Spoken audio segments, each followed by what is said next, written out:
السلام علیکم ورحمۃ اللہ وبرکاتہ۔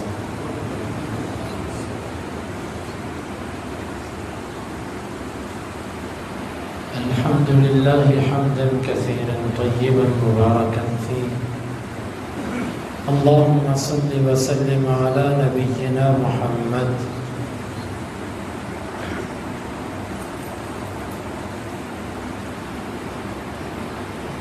مسجد کے آداب، اس کو سیکھنا، اس کو سمجھنا، یہ ہر مسلمان کے لیے لازم ہے،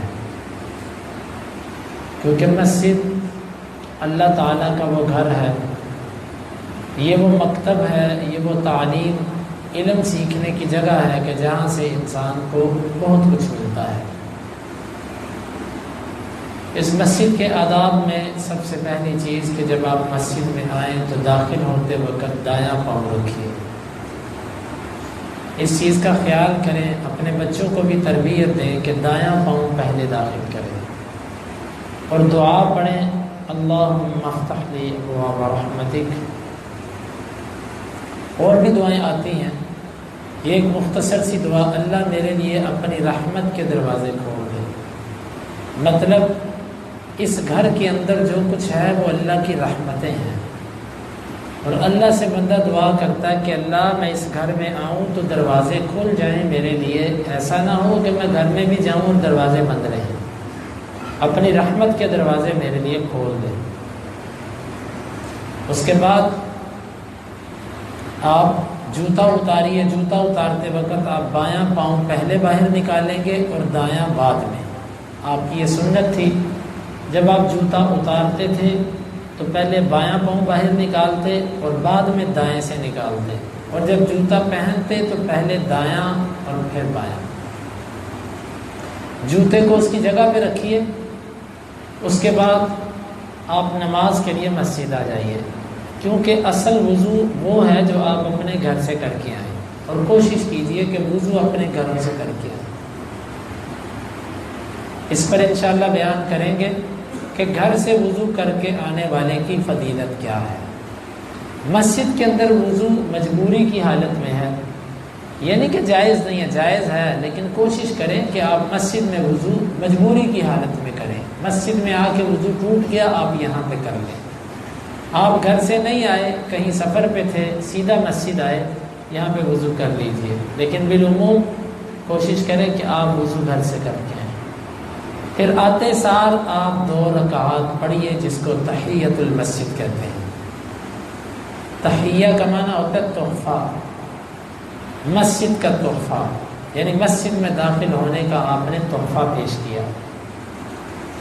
یہ 2 رکعات بیٹھنے سے پہلے ادا کی جائیں گی، لیکن بعض دفعہ ایسے ہوتا ہے کہ بندہ ایسے وقت میں مسجد میں آیا کہ جس میں نفل نماز پڑھنا ممنوع تھا۔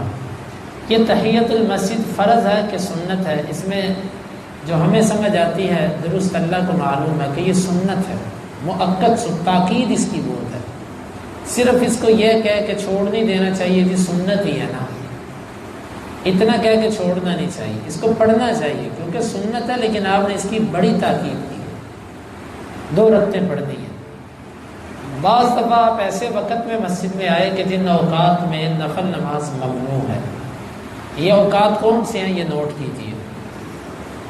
فجر کی اذان ہونے کے بعد نماز فجر تک سوائے فجر کی 2 رکعتوں کے کوئی نفل پڑھنا جائز نہیں۔ دوسرا وقت جب آپ نے فجر کی نماز پڑھ لی، اب سورج طلوع ہونے تک کوئی نفل نہیں، سوائے فجر کی 2 رکعتوں کے جو پہلے آپ نہیں پڑھ سکے۔ تیسرا وقت وہ زوال کا وقت ہے، جس وقت سورج سر پر ہو، بالکل زوال کا وقت، اس ٹائم نفل نہیں سوائے جمعے کے دن کے۔ جمعے کے دن زوال کا حکم نہیں ہوتا، بخاری کی حدیث اور دیگر ادلہ سے انشاءاللہ یہ مسئلہ کبھی واضح کریں گے۔ چوتھا وقت عصر کے بعد، عصر سے جب سورج زرد ہو جائے، عصر کے فوراً بعد یہ ممانعت شروع نہیں ہوتی۔ عصر صحابہ کرام سے ملتا، وہ عصر کے بعد 2 رکعتیں پڑھا کرتے تھے۔ اللہ کے نبی صلی اللہ علیہ وسلم بھی پڑھا کرتے تھے. یہ ہے اسفرار شمس. سورج جب زرد ہو جائے اس وقت سے یہ ممانت شروع ہوتی ہے اور ڈوبنے تک جاتی ہے. اور 5واں وقت جب سورج ڈوبنا شروع ہو جائے. یہ 5 اوقات ایسے ہیں اس میں نفل نماز پڑھنا منع ہے. البتہ اگر آپ کی کوئی فرض نماز رہتی تھی، آپ کی آنکھ ہی اس وقت کھلی یا آپ کو یاد اس وقت آیا، تو آپ فرض نماز کو ہر وقت جب آپ کو یاد آیا اسی وقت پڑھیں گے. من نام عن الصلاۃ او نسیها فلیصلی اذا ذکر. جو نماز سے سویا رہ گیا یا بھول گیا اس کو جب یاد آئے وہ پڑھے، جب یاد آئے.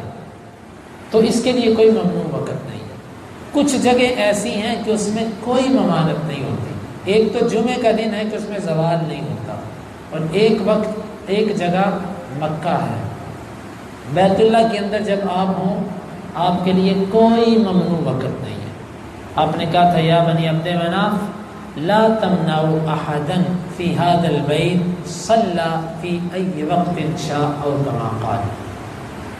اے عبد مناف کی اولاد، اس گھر میں جو جس وقت نماز پڑھنا چاہے تم اسے مت روکو. بیت اللہ میں کوئی ممنوع وقت نہیں ہے. جمعے کے دن زوال کا وقت نہیں ہے. اس کے علاوہ 5 گھڑیاں ایسی ہیں نہا رسول اللہ صلی اللہ علیہ وسلم ان یصلی فیہن ان نصلی فیہن او نقبر فیہن موتانا. اللہ کے نبی نے 5 اوقات میں ہمیں نماز پڑھنے سے اور اپنے مردوں کو دفن کرنے سے منع کیا. وہ 5 اوقات میں نے آپ کے سامنے رکھے. اب مسئلہ یہ ہے کہ علماء کا اس میں اختلاف ہے کہ سببی نماز ان ممنوع اوقات میں پڑھی جا سکتی ہے کہ نہیں. سببی نماز ہوتی ہے کہ جو کوئی سبب بن گیا کسی چیز کا. مثلا آپ نے وضو کیا، آپ کا وضو کرنا سبب بن گیا تحیۃ الوضو کا. آپ مسجد میں داخل ہوئے، آپ کا مسجد میں داخل ہونا سبب بن گیا تحیۃ المسجد کا. تو کیا ممنوع اوقات میں تحیۃ المسجد پڑھے جا سکتے ہیں کہ نہیں پڑھے جا سکتے؟ وہ کہتے ہیں، جو علماء کہتے ہیں نہیں پڑھے جا سکتے، وہ کہتے ہیں نفل کی ممانت ہے. نفل کوئی بھی ہو، چاہے وہ سببی ہو چاہے وہ غیر سببی، وہ نہیں پڑھا جا سکتا. دوسرے علماء کہتے ہیں کہ جو نفل کی ممانت ہے یہ عام نفل ہے. جو سببی نفل ہے جس کا کوئی سبب ہو وہ پڑھا جا سکتا ہے. میں اپنا فہم بتاتا ہوں، پھر اس میں اصل میں یہ مسئلہ ایسا ہے کہ جس میں دونوں طرف کی بار علماء ہے. آپ کا جدھر دل کرتا ہے آپ جائیں. ایک موقف والا دوسرے کو ملامت. دیکھیں کچھ اختلافی مسائل ہوتے ہیں اس میں دونوں جانبوں پر دلائل ہوتے ہیں، دونوں جانب کی بار علماء ہوتے ہیں. ادھر بندہ جس طرف چلا جائے دوسرے کو اس میں سختی نہیں کرنی چاہیے. اپنی رائے دینے میں، اپنا موقف منوانے میں زبردستی نہیں کرنی چاہیے. ہاں ہر بندے کو حق ہوتا ہے کہ وہ اپنے دلائل، اپنے موقف کے دلائل پیش کر کے دوسرے کے موقف کو یہ بتائے کہ اس کا موقف میرے موقف کے نسبت کمزور ہے. یہ حق ہر ایک کو ہے، لیکن سختی نہیں ہونی چاہیے. کون سے مسائل میں؟ جس میں آپ کے پاس سلف موجود ہے. لیکن وہ مسائل کے جس میں سلف امت میں آپ کے پیچھے ہے ہی کوئی نہیں، آپ پیچھے سے اکیلے کھڑے ہیں. صحابہ تابعین خیر القرون میں آپ کے موافق ہی کوئی نہیں ہے. ان اوقات کے، ان مسائل کے اندر پھر اسی موقف پر سختی کی جائے گی جو سلف سے چلا آ رہا ہے. دوسرے موقف کی طرف جانے سے لوگوں کو سختی سے روکا جائے گا. تو یہ مسئلہ ایسا ہے تحیۃ المسجد کا، دونوں جانبین پر دلائل ہے، دونوں طرف کی بار علماء ہے. میں خود ممنوع اوقات میں نفل نہیں پڑھتا، نہ سببی اور نہ غیر سببی. البتہ اگر کوئی پڑھے میں اس کو روکتا بالکل نہیں کہ ٹھیک ہے. دوسری طرف بھی علماء ہیں، آپ کو جو سمجھ آتا ہے آپ کریں. لیکن کبھی کبھار میں پڑھ بھی لیتا ہوں. بعض دفعہ ایسے ہوتا ہے کہ مطالعہ کرتے ہیں، کبھی اس کے دلائل دیکھے، ذہن میں بات بیٹھ جاتی کہ یار یہ بات جو ہے نا ٹھیک ہے. پھر جب دوسرے فریق کے دیکھتے تو بعض دفعہ اس کا پہلو ذہن میں غالب آ جاتا ہے. تو بعض دفعہ علماء کے موقع بدلنے میں یہ وجہ بھی ہوتی ہے کہ وہ جب ایک دلائل کو تفصیل سے دیکھتے ہیں وقتی طور پہ وہ بات سمجھ آ جاتی ہے. اس وجہ سے بھی وہ دوسرے موقف کو نہیں دیکھ پاتے تو دونوں جانبیں واضح نہیں ہوتی. تو اس میں آپ جو بھی صورت اختیار کر لیں جائز ہے. البتہ مسئلہ یہ ہے کہ تحیۃ المسجد ایسے وقت میں ادا کرنا جب وقت کم ہے. مثلا آپ مسجد میں آئے، 2 منٹ باقی تھے جماعت کھڑی ہونے میں، یا 3 منٹ باقی تھے، آپ یہ سمجھتے ہیں کہ 2-3 منٹ کے اندر میں نفل نہیں پڑھ سکتا۔ اب یہاں پر 2 قسم کے لوگ ہوتے ہیں، اور ہمارے فہم کے مطابق یہ دونوں غلطی پر ہیں۔ کچھ لوگ وہ ہیں جو کھڑے رہتے ہیں، یہ کھڑا رہنا درست نہیں ہے۔ کیوں؟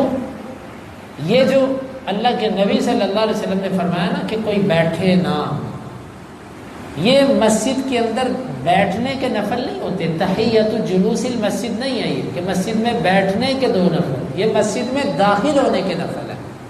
آپ مسجد میں جب داخل ہوگے، آپ بیٹھو نہ بیٹھو، آپ پر شکرانے کے 2 نفل پڑ گئے۔ اب آپ کہتے ہیں کہ میں کھڑا رہوں گا تو لہٰذا 2 نفل نہیں، نہ بھی پڑھوں گا تو خیر ہے، یہ تو بات ہی غلط ہے۔ شریعت نے آپ سے بٹھانے پر 2 نفل تو نہیں مانگے، اس نے تو کہا تم اللہ کے گھر میں آئے ہو، شکرانے کے 2 نفل ادا کرو۔ وہ بیٹھنے پر نہیں ہے، وہ داخل ہونے پر ہے۔ جب آپ داخل ہو گئے 2 نفل آپ کے ذمہ پڑ گئے۔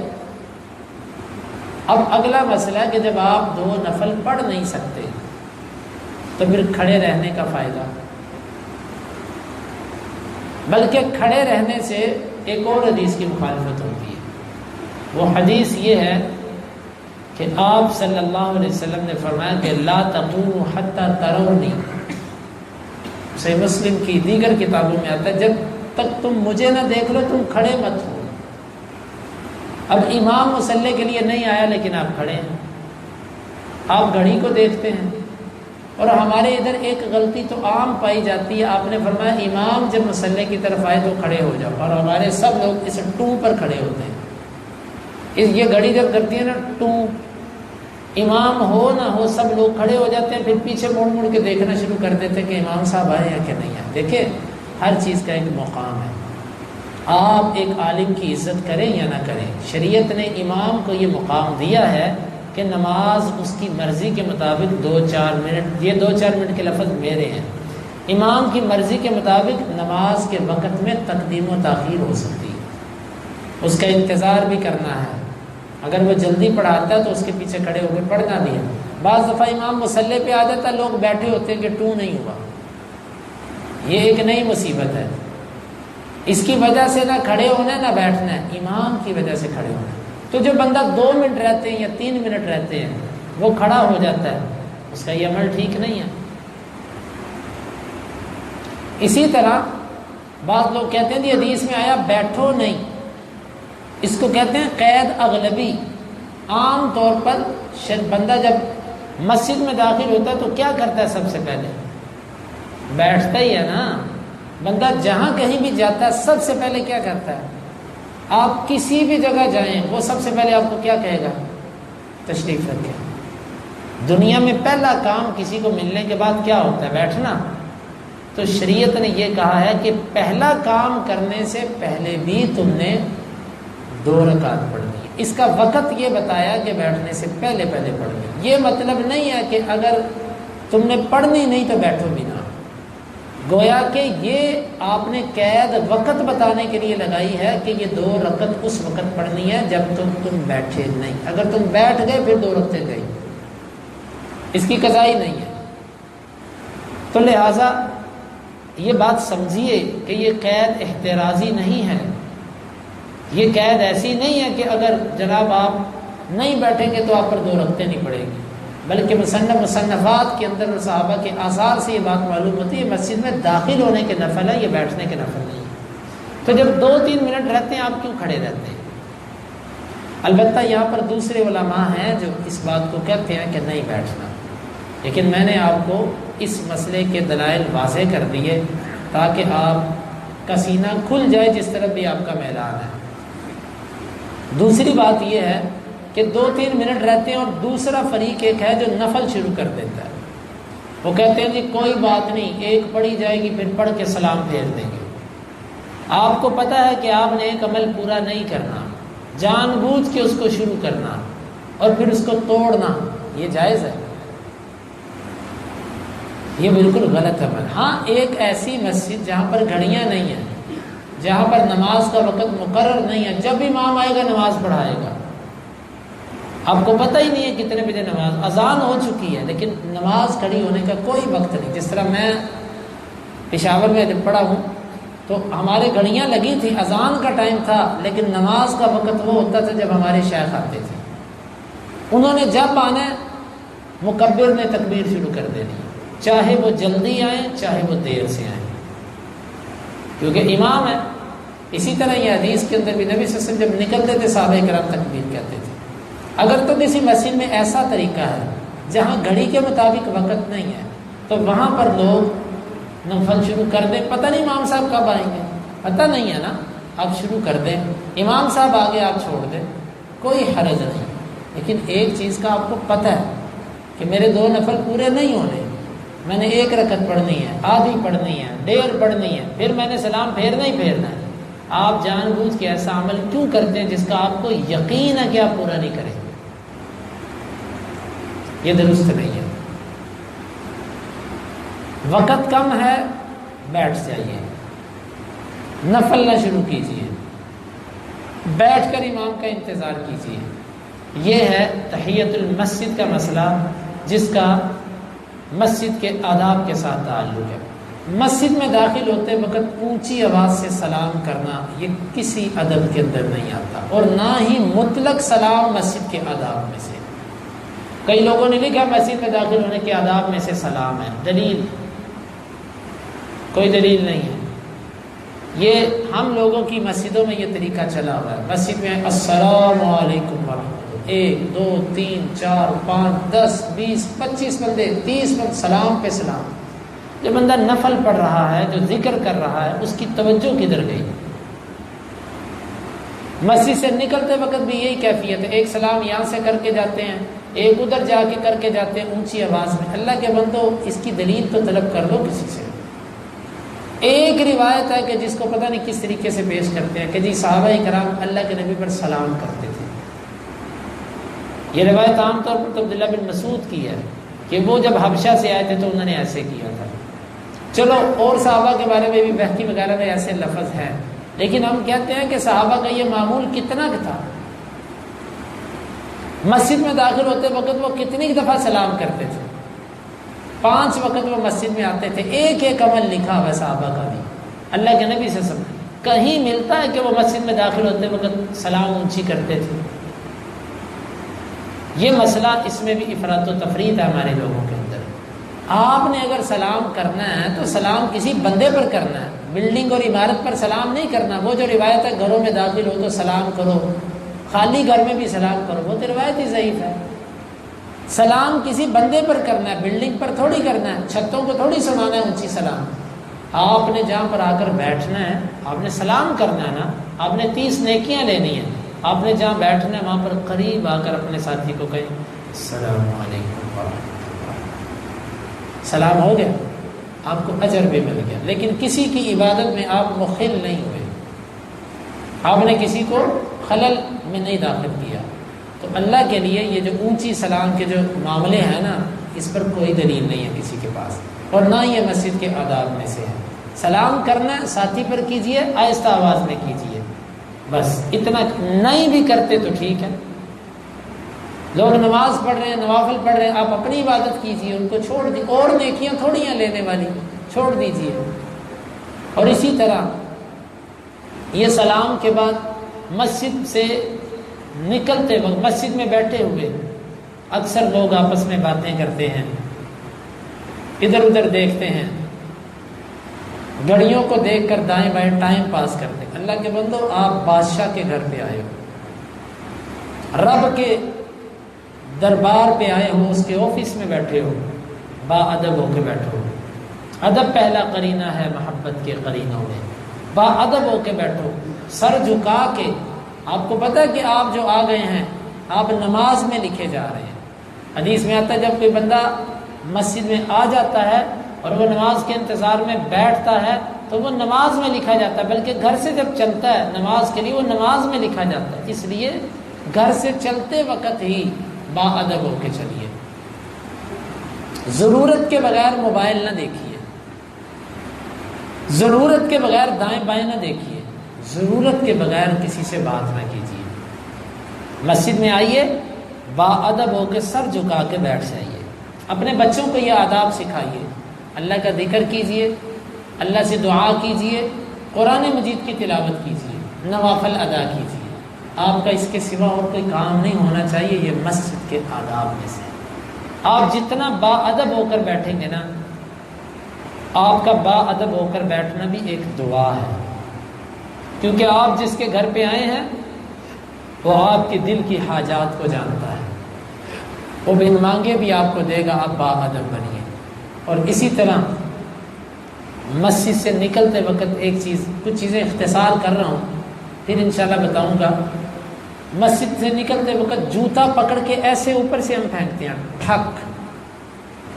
ایک تو جوتے کی آواز اور دوسرا اس کی غبار. اچھا طریقہ نہیں. تھوڑی سی کمر جھکائیے، تھوڑا سا ادب. تھوڑی سی کمر جھکائیے، اس کو ایسے جوتے کو آرام سے نیچے رکھیے اور اس جوتے کو پہن کے پھر بایاں پاؤں مسجد سے باہر رکھیں، دایاں اندر ہی رہے. پھر دعا پڑھ کے مسجد سے نکلیں. یہ میں نے اختصار کے ساتھ آپ کو کچھ مسجد کے آداب بتائے. انشاءاللہ کچھ چیزیں ہیں جن کا اللہ کے نبی صلی اللہ علیہ وسلم نے حکم دیا. مثلا خوشبو لگا کے آنا. ہم اجمیوں کے اندر اور پنجابیوں کے اندر خوشبو کا رواج نہ ہونے کے برابر. میرے خیال میں قوموں کے اعتبار سے ہم سب سے اس معاملے میں پیچھے ہیں. عرب ماشاءاللہ صفائی ستھرائی خوشبو میں ایک نمبر پہ. اس کے بعد کئی اقوام ہیں، ہم نے دیکھا وہ خوشبو کا. میں نے پختون لوگوں کے اندر رہا ہوں، ان میں خوشبو کا اہتمام بہت ہے. لیکن ہمارے جو پنجابی ہیں ان میں بالکل نہیں ہے. بالکل اہتمام خوشبو کا نہیں کرتے. خوشبو سنت بھی ہے. آپ صلی اللہ علیہ وسلم خوشبو کے طبی فوائد بھی بہت ہیں. بہت فوائد ہے طبی طور پر اس کے. اور مسجدوں کو خوشبو لگانا، مسجدوں کو معطر کرنا، یہ مسجد کے عمر رضی اللہ عنہ کے زمانے میں ایک بندہ تھا جس کی ذمہ داری ہوتی تھی خوشبو لگانا مسجد کو. نعیم المجمر یا مجمر، اس کا کام ہوتا تھا عود کی دھنی دینا. آج بھی مسجد نبی میں آپ نے دیکھا دھنی دی جاتی ہے. یہ اس وقت کا چلا آ رہا طریقہ. اللہ کے بندو، آپ بھی کوشش کرو مسجد کے اندر ایسی خوشبو لے کر آؤ جو عمدہ ہو. ایسی خوشبو نہ لاؤ کہ آپ لگا کے آج اور سارے باہر ہو جائیں، کہ آج آپ اکیلے ہی نماز پڑھیں ہم باہر جاتے ہیں. ایسی خوشبو نہ لگائیے. خوشبو اچھی مسجد کے اندر بھی لگائیے. مسجد کے کونوں کو یا ان جگہوں کو ایسی خوشبو جو لائٹ ہو، میٹھی ہو، تیز نہ ہو، کسی کو تکلیف نہ پہنچے خوشبو سے. مسجدوں کو معطر کی اور موقع ڈھونڈا کریں مسجد کی خدمت کے. واللہ کہنا نہ پڑے، چپ کر کے کچھ نیکیاں کریں کہ مسجد کو خوشبو میں لگاؤں گا. انشاءاللہ العزیز میں یہ خدمت کروں گا. اس کے لیے عمدہ سے عمدہ جو ہو سکتا ہے، نفیس سے نفیس جو ہو سکتا ہے، اس کی کوشش کریں. عود ایک ایسی چیز ہے جو عہد نبوی سے چلا آ رہا ہے. بڑی بڑی اس میں قسمیں ہیں، تو مسجد کو معطر کرنے کی کوشش کریں. پھر جہاں پر بیٹھے وہاں سے تنکے اٹھائیے. مسجد سے گند کو باہر پھینکیے.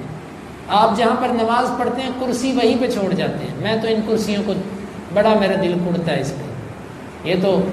یہ انتظامیہ جو اٹھانے کا نام نہیں لیتی. یقین میں تو کہتا ہوں سٹول رکھے تھے. سٹول زمین پہ بیٹھ کے نماز پڑھیں. جس کسی کو عذر ہے وہ سٹول استعمال کریں. آپ دیکھیے گا سٹول پہ بیٹھنے والے تھوڑے ہو جائیں گے. یہ کرسی ایسی بلا ہے کہ جہاں بھی ہو اس کو کوئی چھوڑتا نہیں. جس جگہ پر بھی ہو کوئی بندہ اس کو ترک نہیں کرتا، جتنے مرضی درس دے لو. حالانکہ اس کرسی کا مسئلہ، اس کے ساتھ ٹیک لگانے کا مسئلہ، یہ بڑا خطرناک ہے. کرسی پر نماز پڑھنا اور ہے، لیکن اس پہ یوں ٹیکے لگا کے بیٹھ جانا اور یوں ٹیکے لگا کے نماز پڑھنا، یہ معاملہ کچھ اور ہے. زمین پہ بیٹھ کے نماز پڑھیے، آپ کو عاجزی، تواضع، خشوع ملے. یہ کرسیاں اگر آپ جہاں پر نماز پڑھتے ہیں اس کو اٹھا کے کونے پہ رکھ کے جائیے. لیکن عام طور پر لوگ کرسیوں کو جہاں نماز پڑھی وہیں چھوڑ جاتے ہیں. سترے اپنے آگے رکھتے ہیں، جہاں پر پڑا اس کو وہیں پر چھوڑ جاتے ہیں. ان ستروں کو اٹھائیے. سارے کام مسجد کے خادموں پر نہ ڈالیے. خوش قسمت ہے وہ بندہ جس کو اللہ کے گھر کی صفائی کا موقع مل جائے. آپ نے فرمایا جس بندے کو تم دیکھو اللہ کے گھر کی صفائی کرتا ہے تم اس کے لیے ایمان کی گواہی دے دو. کیا میں اپنے لیے یہ پسند نہیں کرتا کہ میرے لیے ایمان کی گواہی دی جائے؟ کبھی ممبر کو دیکھیں، اس کو اپنے کپڑے سے صاف کر دیں، اس کے کونوں کو صاف کر دیں. آپ اللہ کے گھر کو صاف رکھیں، اللہ آپ کے دلوں کو صاف رکھے. مسجد کی دیواروں کو ایسے کپڑا مار دیا کریں. خود دیکھیں کیا چیز مسجد کے اندر صفائی ستھرائی والی ہے. صحن کے اندر جھاڑو دے دیجئے، تپڑی مار دیجئے، صفائی کا اہتمام خود کر لیجئے۔ بہرحال یہ مسجد کے کچھ آداب ہیں جو میں نے آپ کے گوش گزار کیے، کچھ چیزیں میں نے ترک کی ہیں قصداً۔ اللہ تعالیٰ سے دعا ہے کہ اللہ تعالیٰ ہمیں ان چیزوں کو سمجھنے کی اور ان کو عمل کرنے کی توفیق عطا فرمائے۔